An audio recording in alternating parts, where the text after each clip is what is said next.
नमस्कार दोस्तों, आप सभी का स्वागत है संस्कृत वर्धनम यूट्यूब चैनल में। तो दोस्तों, आज के इस वीडियो में हम लोग कालिदास से संबंधित संस्कृत श्लोक को पढ़ेंगे।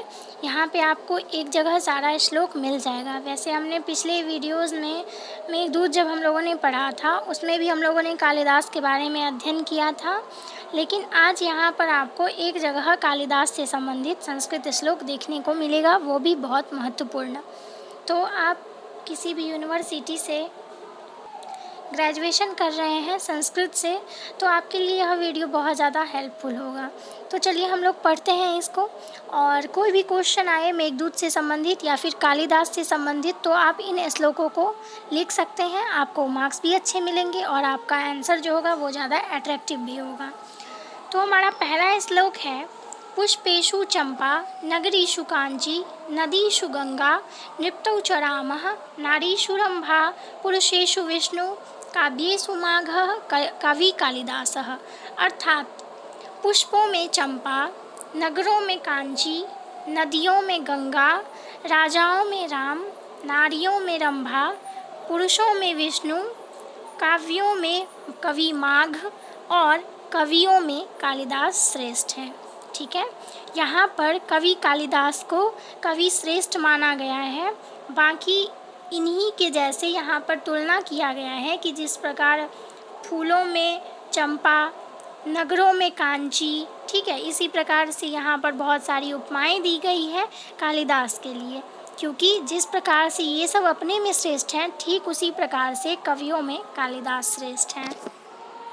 नेक्स्ट है, पुरा कविनां गणना प्रसंगे कनिष्ठिकाधिष्ठित कालिदासः अद्यापि ततुल्य कवेर्भावादनामिका सार्थवती बभूव।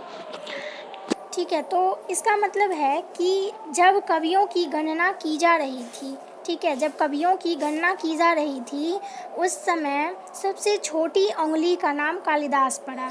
ठीक है, ये एक प्राचीन मान्यता है। तो जब कवियों की गणना की जा रही थी तो सर्वप्रथम नाम कालिदास का आया, और कालिदास के समान कोई कवि के नहीं मिलने के कारण उस उंगली का नाम जो है अनामिका नाम ही सार्थक हो गया। ठीक है, कालिदास के समान कोई भी कवि नहीं मिलने के कारण ही उस उंगली का नाम कालिदास ही सार्थक रहा। तो ये हो गया आपका सेकेंड नंबर श्लोक। अब थर्ड पे आइए, निर्गताशु नवाकस्य कालिदासस्य शुक्तिषु प्रेतिर्मूर्धुर्षान्द्राशो मंजरिषु जायते। ठीक है, तो ये श्लोक जो है वो कवि बाणभट्ट ने हर्षचरित के मंगलाचरण में लिखा है। हर्षचरित जो है बाणभट्ट का गद्य काव्य है, तो उसी में उन्होंने कवि कालिदास को ही अपना प्रेरणा स्रोत मानकर उनको लिखा है, उनके बारे में लिखा है। ठीक है, तो कवियों में कालिदास श्रेष्ठ है, इसीलिए बहुत सारे कवियों के लिए ये प्रेरणा स्रोत रहे आगे, और हम सभी के लिए भी हैं। तो देखिए यहाँ पर है कि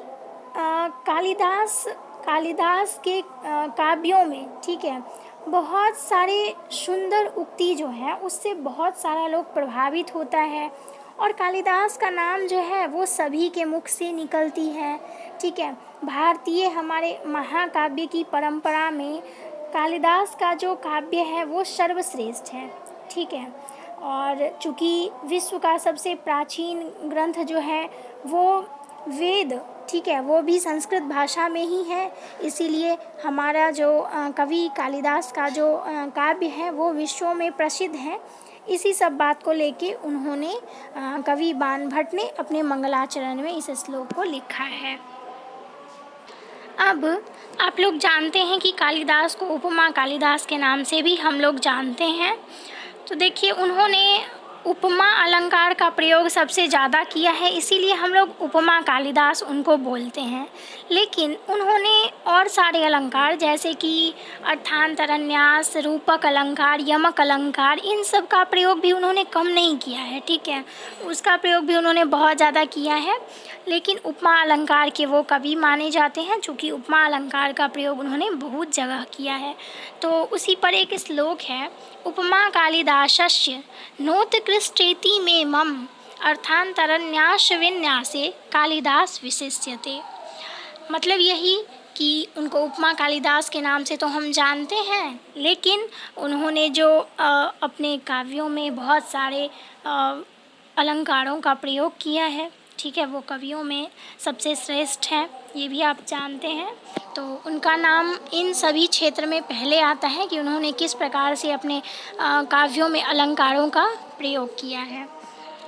अब देखिए यहाँ पर मैंने कुछ उनके बारे में जो कुछ कहा जाता है, ठीक है, बहुत सारे कवियों ने उनके काव्य के कारण उनको बहुत सारी नामें दी हैं।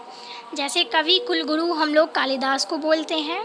फिर हम लोग कालिदासस्य सर्वस्वं विज्ञान शाकुंतलम, यहाँ पे देखिए, चूँकि उनका जो काव्य है अभिज्ञान शाकुंतलम वो सबसे श्रेष्ठ माना जाता है उनके काव्यों में, ठीक है।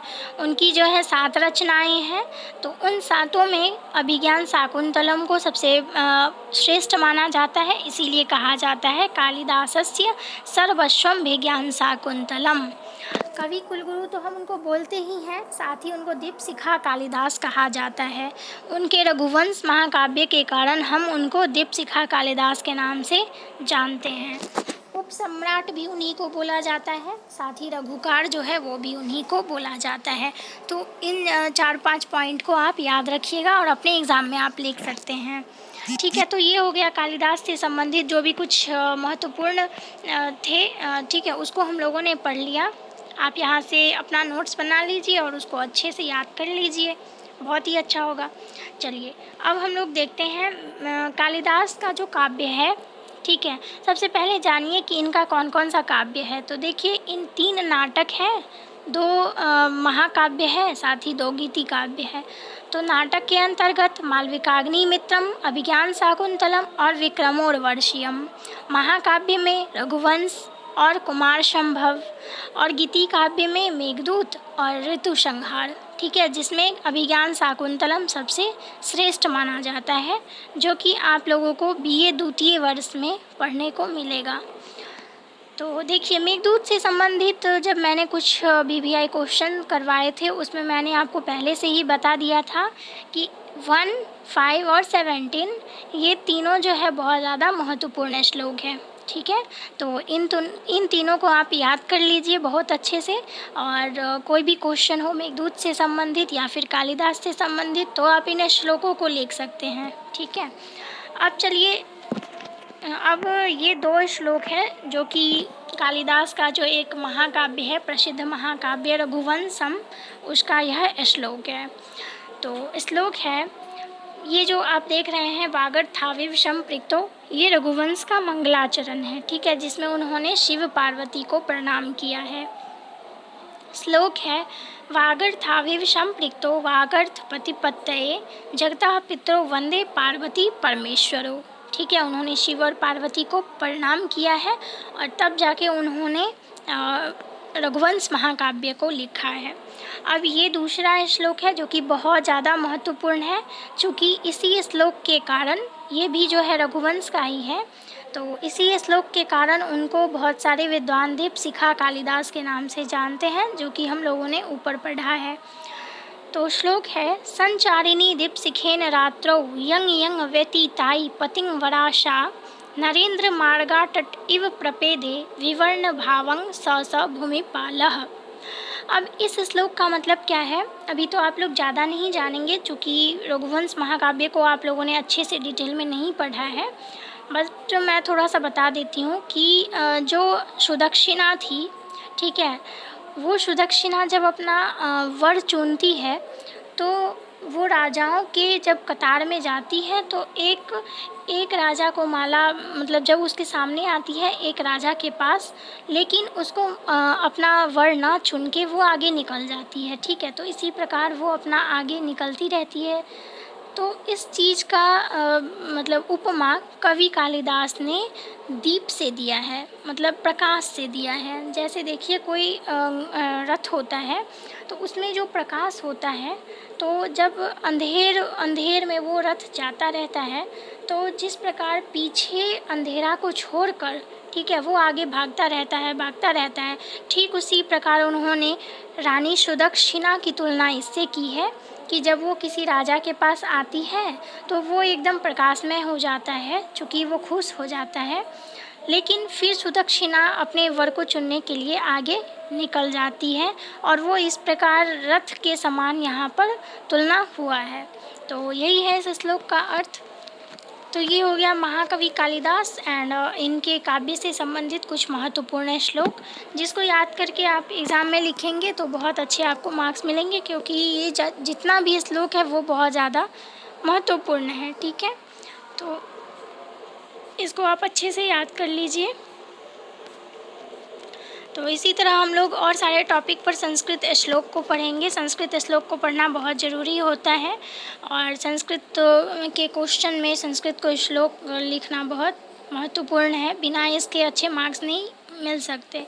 तो चलिए हम लोग मिलते हैं नेक्स्ट वीडियो में किसी और टॉपिक को लेकर। तब तक के लिए धन्यवाद।